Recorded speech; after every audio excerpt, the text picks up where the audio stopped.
it's a Valentine's core. I don't really know what makes a Valentine's core, but we all want to feel good on Valentine's Day, right? Maybe we're celebrating it with a friend.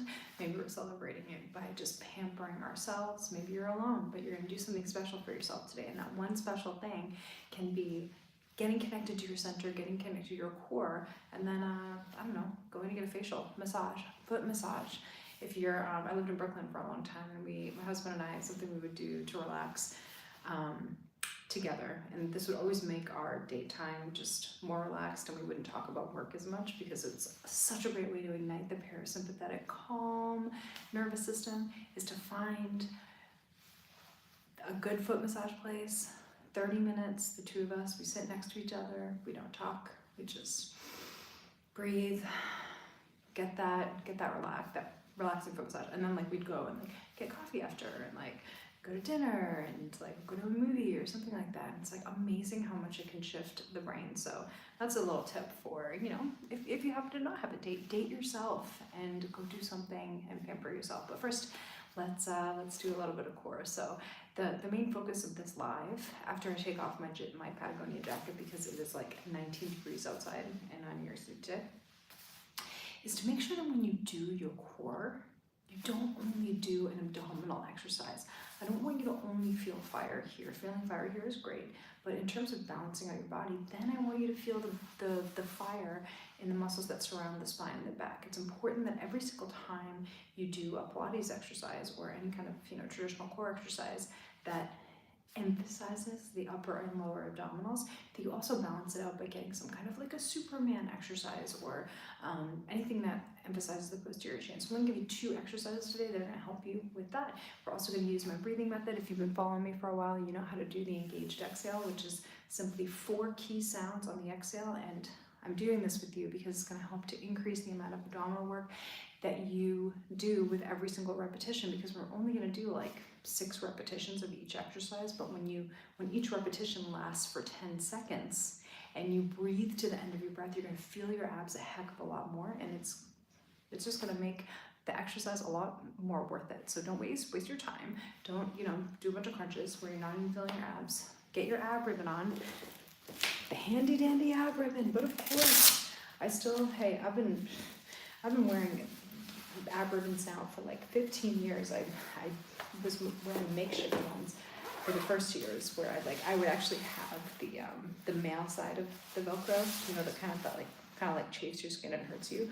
I would put that on on the inside of the ab ribbon on purpose because I'm a masochist, and it would make it so like when I was inhaling, it would like press into my skin, and then on the exhale, like I wouldn't be able to feel it at all. So for a while I was thinking, okay, I need some kind of feedback, like a more intense feedback mechanism. But it turns out that if you just use material that's weighted enough, and you can get good proprioception as to, you know, as to where the ribbon is in space as you're doing the breathing method, it's extremely helpful. And no masochistic activity necessary. You can just here tighten it at the base of your ribs. Take an inhale, fill your ribbon, and then on the exhale, like completely exhale, you're loosening your ribbon. Now, for those of you guys who haven't joined me before, my engaged exhale is 4 key sounds: blowing for 2 seconds, hissing for 2 seconds, softly shishing for 2 seconds, and then loudly shishing for 2 seconds. Those sounds are important because it's going to help us to breathe together. It's going to help to ensure that you're achieving a continuous airflow by listening to the sounds that you're making, and you're also providing your abdominals and your airflow with resistance by making these sounds. Okay, so it goes like this: inhale, inhale, blow for 2 seconds, hiss.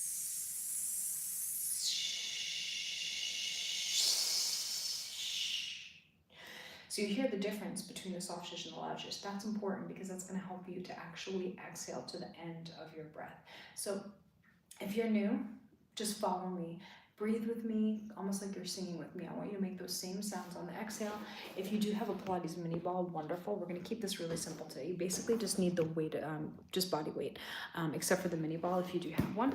All right, so I'm going to put the mini ball here at the base of my ribs. So I'm leaning back like this. I'm going to start in a little bit of extension, and then I'm going to be in a neutral spine. So I'm not tucking my pelvis. I'm going nice neutral. So that D core, that transversus abdominis is working hard. Hands are behind the head. You're pressing your head back into your hands, working on a head posture. So you make sure that this movement actually comes from the abdominals, okay? You're gonna squeeze your knees together, stare at your knees. If one is further away from you than the other, as long as you don't have a structural imbalance and one leg actually isn't longer than the other, make them equidistant, because that's gonna help to indicate what's happening in your pelvis. Now, we're gonna take 2 sniffs of air always for the inhale, and then as soon as we go to the 8-second exhale, you're gonna crunch up, but very minimally. Don't let your pelvis move, stay in neutral, but do loosen your abdomen as you crunch up. That's gonna help to make sure that you're integrating those deep abdominals. And guess what? We only need, we're actually gonna do 6 breath cycles. We're only gonna do 6 repetitions, but you're gonna see how exhaling to the end of your breath helps to increase that abdominal engagement, okay? So here we go. Hands behind your head.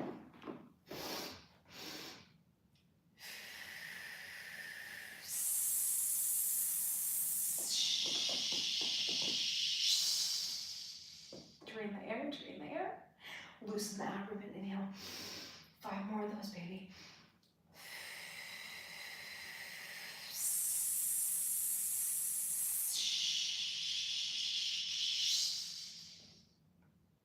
Inhale.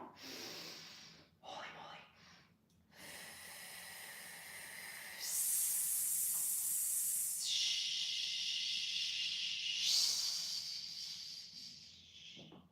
Drain the air, inhale. Loosening that abdomen, contract your pelvic floor if you can.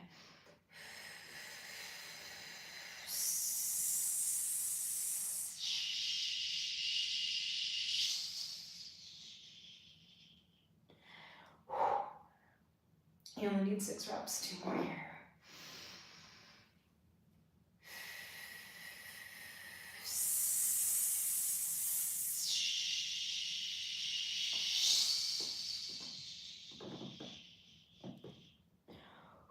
Inhale, 1 more.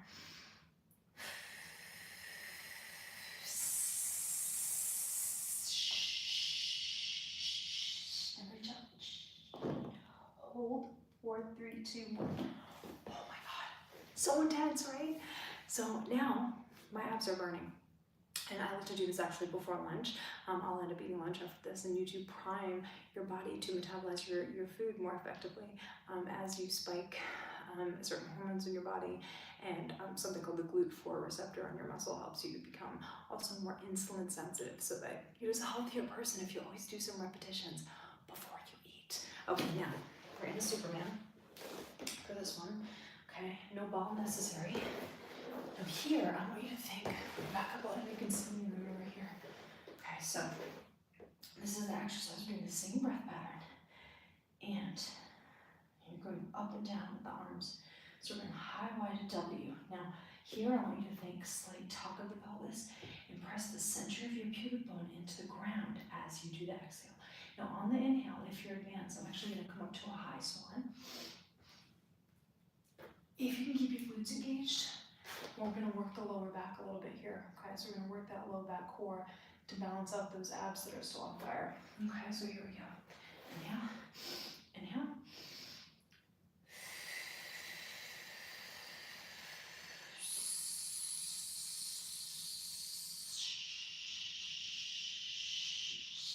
Pull your belly button off the floor, and then come up for the inhale. 1 and 2, and take it again. 2 more each breath stage.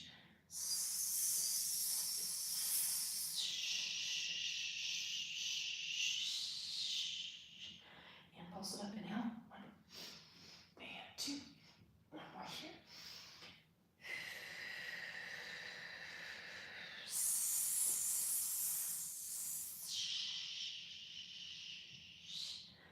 Drain the air, squeeze the glutes. Inhale. And 2. And finish. So save this and do this whenever you need a balanced core, a couple of balanced core exercises. You don't need to do a 60-minute core class to increase the strength of your core. Sometimes just hitting strength exercises throughout the day and just performing little exercise snacks can be the most effective strategy of getting stronger, because you don't need, you You don't need to work on the endurance of those muscles with every workout. Now, there's a time and a place for that, but just know that you can maintain and even gain strength by just performing one set of a strength exercise, and then you can perform multiple sets over the course of the day. It also puts you in a better mood, right? I was feeling kind of stressed before this. I'm feeling calm with that slow breath, so I highly recommend it. If you want an ab-ribbon QR code with a bunch of free exercises, go to hypoxics.fitness, that's hypoxis.fitness, and there you can also find my 4-week free program, the Breath, Brain, Body program, that teaches you my breathing method for free and integrates it with functional training, core mobility, and all that jazz. Happy Valentine's Day!